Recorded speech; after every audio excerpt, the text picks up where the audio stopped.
So just to revise what we're doing, we're on the explaining the nervous system, and we wrote here all the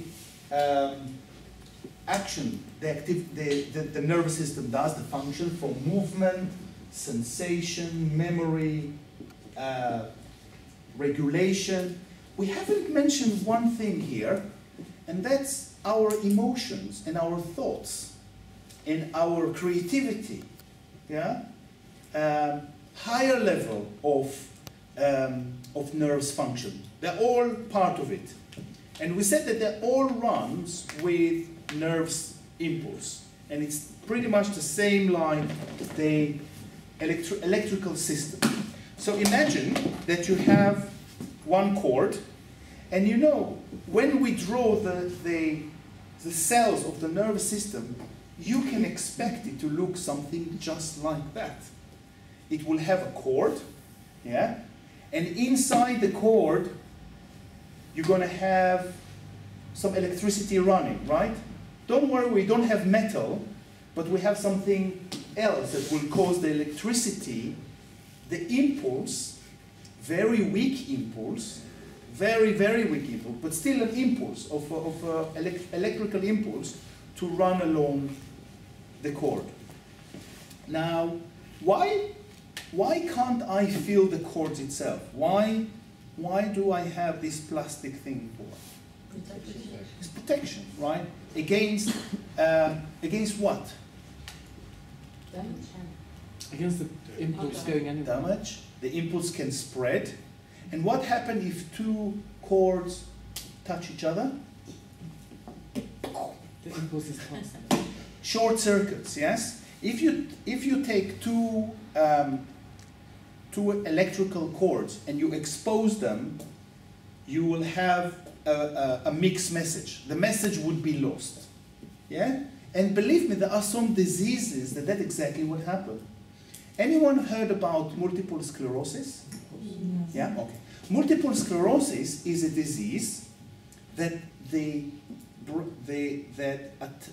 for some reason the body attack the lining of these nerves. And what happened now? You have lots and lots of nerves together, and they're lacking all that protection. And you end up with symptoms like blindness or inability to move a joint. Suddenly you start losing this ability because the protection is gone. So very important to have this. Okay. What do we have that for?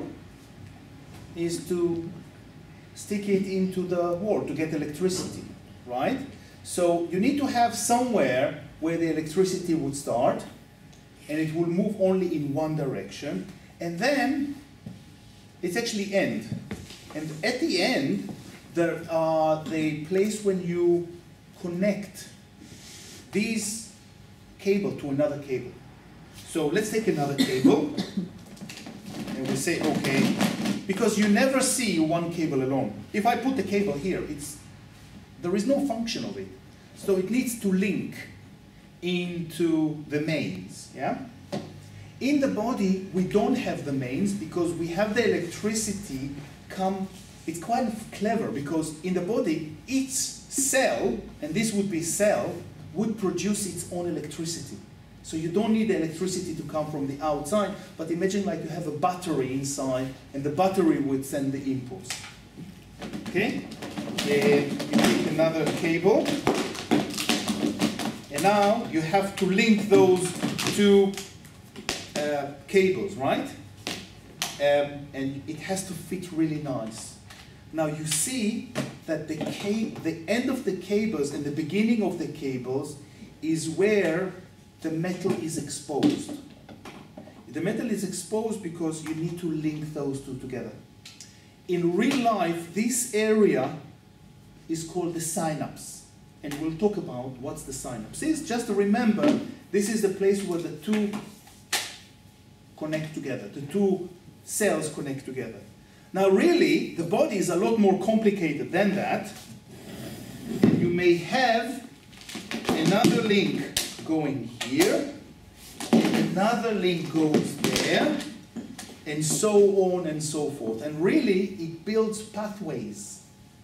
So this could start from the brain. If I link it to the brain, it will go into my muscles, and then I will have the opposite sides of cords that will come from the body to the brain to tell the brain what's going on. And then in the brain, we'll have lots and lots of cords just to hold memory and information. Yeah? So really, that's just the start of that bundle of that we call the nervous system. Yeah? Which is very complex. Nobody knows exactly 100% how everything works in the brain and in the nervous system. Cool.